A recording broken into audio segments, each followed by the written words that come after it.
CSK ரசிகர்களே 2026 உங்களோட IPL team இதுதாங்க. நீங்கள் இவங்கள தான் செலிப்ரேட் பண்ண போகிறீங்க. ஆனால் ஒன்று, சென்னை மேனேஜ்மெண்ட்டுக்கு என்னாச்சுன்னு தெரியலங்க. ஃபுல்லாக யங்ஸ்டர்ஸாக பொறுக்கி போட்டுட்டு இருக்காங்க.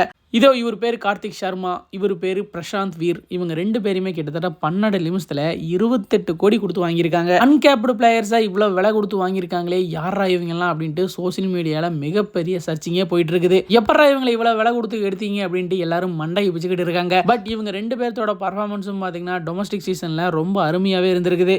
இதில் கார்த்திக் சர்மாவை எடுத்துக்கிட்டிங்கன்னா ஒரு young wicket keeper and batsman. Vijay Hazare டிராஃபியில் 9 மேட்ச்சில் 445 ரன் அடிச்சிருக்காப்ல. ஃபர்ஸ்டெல்லாம் சிஎஸ்கே டீம்னாலே 40 வயசுக்கு மேலே இருக்கிறவங்க தான் இருப்பாங்க. அது ஒரு டாடி டீம் அப்படிங்கிற மாதிரி இருந்துச்சு. ஆனால் இப்போ பாருங்கள், எல்லாம் யங்ஸ்டர் ஆகி அது ஒரு பேபி டீமாக மாறி போச்சு.